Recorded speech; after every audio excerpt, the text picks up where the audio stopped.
India TV YouTube channel को subscribe करें और बेल आइकन दबाएं। और पाकिस्तान से निकलकर अब बात देश की। प्रधानमंत्री नरेंद्र मोदी ने आज संसद से यूपी चुनाव का एजेंडा सेट कर दिया। मोदी संसद में अपने नए मंत्रियों का परिचय कराने वाले थे कि विपक्ष ने हंगामा खड़ा कर दिया। और इन मंत्रियों में दलित, आदिवासी और पिछड़े मंत्री हैं।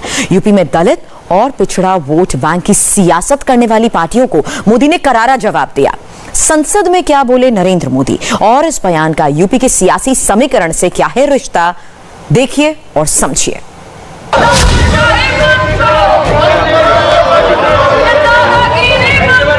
आप सदन की परंपरा गरिमा को गिरा रहे हैं। ये सिर्फ और सिर्फ मोदी विरोध था, मोदी के मंत्रिमंडल का विरोध था। सदन में वर्षों पुरानी एक परंपरा तोड़ी गई। कहने को विपक्ष के पास मुद्दे तमाम थे, लेकिन सच ये है कि शोर में मुद्दे की कोई बात नहीं थी। मोदी के मंत्रियों का विरोध ही सबसे बड़ा मुद्दा हो गया। कांग्रेस, टीएमसी, बसपा और अकाली दल सबके सांसद वेल में उतर गए। कहने को मुद्दा था किसानों का आंदोलन, पेट्रोल डीजल के दाम, विकास दर में गिरावट, कोरोना वैक्सीनेशन। मगर इस विरोध में दब गई उन नए मंत्रियों की आवाज जिनका प्रधानमंत्री को परिचय कराना था। प्रधानमंत्री ने इस शोरगुल के लिए विपक्ष को आड़े हाथों लिया। इसे दलित, पिछड़ों, आदिवासियों और किसानों का विरोध करार दिया। मोदी ने कहा कि बड़ी संख्या में महिला सांसद, दलित भाइयों, आदिवासी, किसान परिवार से सांसदों को मंत्रिपरिषद में मौका मिला। उनका परिचय कराने का आनंद होता, लेकिन शायद देश के दलित, महिला, ओबीसी, किसानों के बेटे मंत्री बने, ये बात कुछ लोगों को रास नहीं आती। शायद देश के दलित मंत्री बने, देश की महिला मंत्री बने, देश के ओबीसी मंत्री बने, देश के किसानों के बेटे मंत्री बने, ये बात कुछ लोगों को राज नहीं आती है और इसलिए उनका परिचय तक नहीं होने देते हैं। और इसलिए माननीय अध्यक्ष जी, मंत्रिमंडल में नवनियुक्त सदस्यों को लोकसभा में इंट्रोड्यूस समझा जाए। इस बार सदन में हमारे साथी सांसद जो किसान परिवार से हैं, ग्रामीण परिवेश के हैं, सामाजिक आर्थिक रूप से पिछड़े वर्ग से हैं, ओबीसी समाज से हैं, बहुत बड़ी मात्रा में उनको मंत्रिपरिषद में मौका मिला। उनका परिचय करने का आनंद होता। हर बैंक पर से बैंक को थपथपा करके उनका गौरव किया गया होता। मंत्रियों के परिचय पर विपक्ष का यह हंगामा राज्यसभा में भी जारी रहा।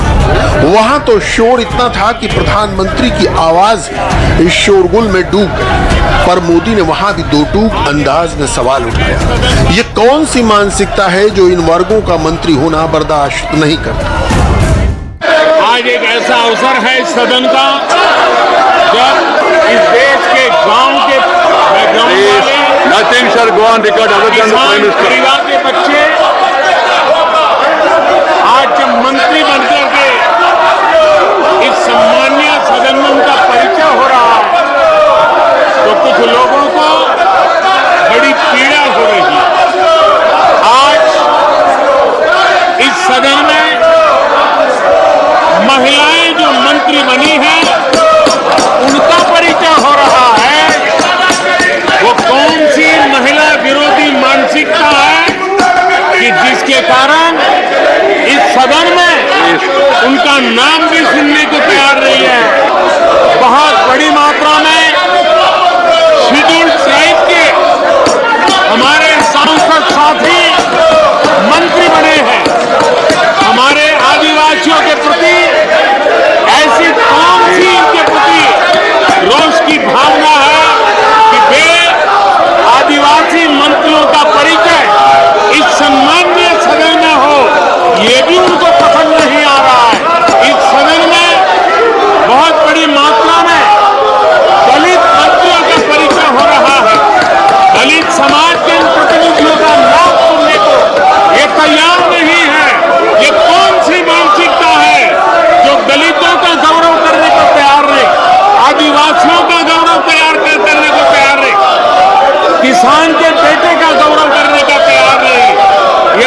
than what Prime Minister is इस saying. प्रकार की विकृत मानसिकता पहली बार सदन में देखी है।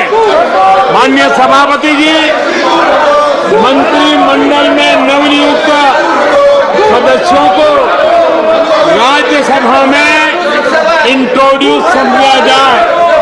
दरअसल प्रधानमंत्री के इस बयान के गहरे निहितार्थ बीजेपी के सामने यूपी चुनाव है। यूपी सीटों के लिहाज से देश का सबसे बड़ा सूबा है। प्रधानमंत्री ने जो बात कही है उसे आप यूपी चुनाव से सीधे जोड़ सकते हैं। मंत्रिमंडल विस्तार में सबसे अधिक तरजीह SC, ST, OBC को मिली। कैबिनेट विस्तार में अकेले यूपी से 7 मंत्री बनाए गए। इन 7 में भी 6 OBC और दलित समाज से आते हैं। जाहिर है ये उन पार्टियों पर डायरेक्ट हमला था जो दलितों और पिछड़ों की राजनीति का दावा करती हैं। आज के शोरगुल में बसपा भी शामिल थी जो दलितों को अपना स्थायी वोट बैंक मानने का दावा करती है।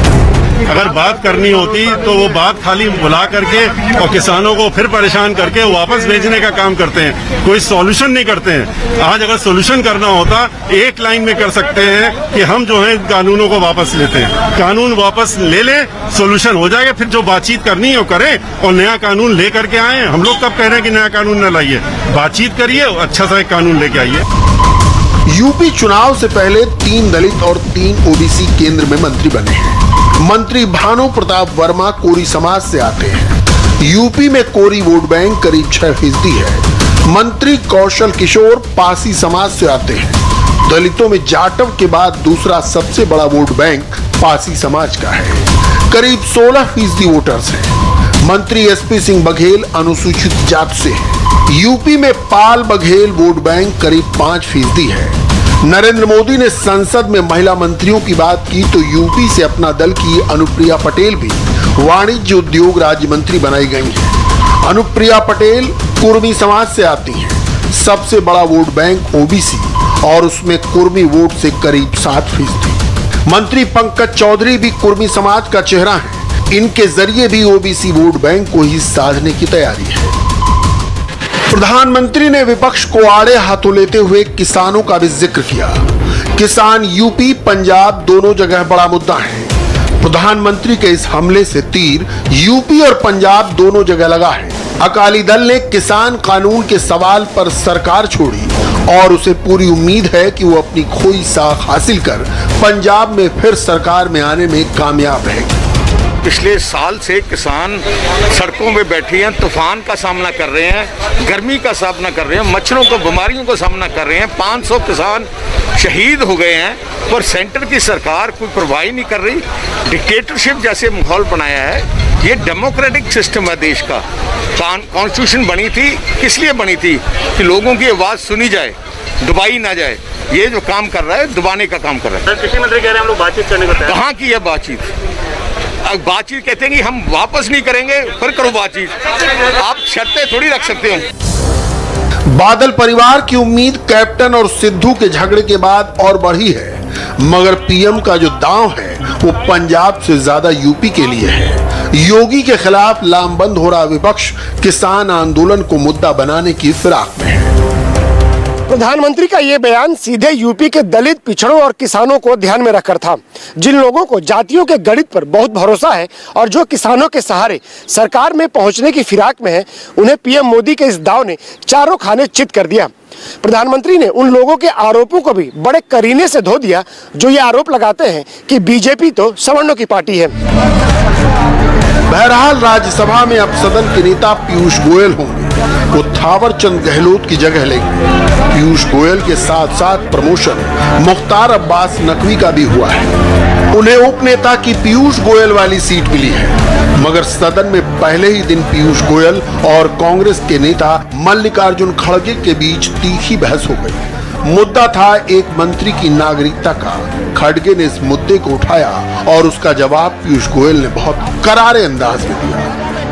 ऑर्डर ही पॉइंट ऑफ ऑर्डर ही गलत है, पॉइंट ऑफ ऑर्डर गलत है। It will please take your seats, अपनी सीट पर जाएं, अपनी सीट पर जाएं। Please go back to your seats please. Sir leader of the house please. Sir please, ये एकदम बेबुनियाद बातें जिस प्रकार की सदन में रखने की कोशिश की जा रही है, इसका हम घोर निंदा करते हैं। ये कोई सत्य नहीं, हाउस के सामने जो बिजनेस है उसी पर पॉइंट ओवर हो सकता है। That I have already. ये विषय जरा भी सत्य भी नहीं है और इसको एक्सपंज करना चाहिए, क्योंकि एक बड़े वरिष्ठ नेता की, एक बड़े वरिष्ठ मंत्री की और एक बड़े समाज की अपमान करने की कोशिश की जा रही है इस उच्च सदन में। जो हमारे आदिवासी भाई, हमारे हाउस बोल रहे हैं, उनको सुनिए प्लीज। एक अच्छा समाज में स्थान प्राप्त कर रहे हैं। पहली बार एक रघुवंशी मंत्रिमंडल में शामिल किया गया, ये इनसे देखा नहीं जा रहा है और इसलिए मैं समझता हूँ कि ये बहुत ही निंदाजनक है। इसको एक्सपंज किया जाए। आप रिकॉर्ड देखते हैं और ये पूरा बेबुनियाद बात। अब ये एग्जामिन होगा। Please go back to your seats. Please placards न दिखाएं, प्लीज प्ले कार्ड्स न दिखाएं, प्लीज। जाहिर है प्रधानमंत्री ने एजेंडा सेट कर दिया है। बीजेपी संसद के हंगामे को यूपी चुनाव में भी भुनाएगी। यूपी के दलित मंत्रियों का विपक्ष ने परिचय तक नहीं होने दिया। आइए इस गणित को भी समझ लीजिए। उत्तर प्रदेश में दलित वोट 21% से ज्यादा है। पिछड़ी जातियों का वोट करीब 39% है। सवर्ण 19% है और मुस्लिम 20%। तो ये मोटा मोटा हिसाब है। बीजेपी को मुस्लिम वोटों की उम्मीद कभी रही नहीं। सिर्फ सवर्ण वोटों के सहारे वो जीत नहीं सकती। इसके लिए दलित और पिछड़ों का साथ जरूरी है। इसलिए बीजेपी ने यूपी में दलित और पिछड़े चेहरों को आगे किया है। यूपी में दलित वोट बैंक पर सबसे बड़ा दावा अब तक मायावती करती रही है, लेकिन 2014 के बाद से ये वोट बैंक बिखरता दिखा है। मायावती ने एक बार फिर ब्राह्मण वोटों पर दांव चला है, मगर उसमें कामयाबी मिलेगी, अब इसमें संदेह है। नमस्ते, मैं हूं मीनाक्षी जोशी। वीडियो और खबरों से अपडेट रहने के लिए India TV YouTube channel subscribe करें, बेल आइकन दबाना ना भूलें। जुड़े रहें इंडिया टीवी के साथ।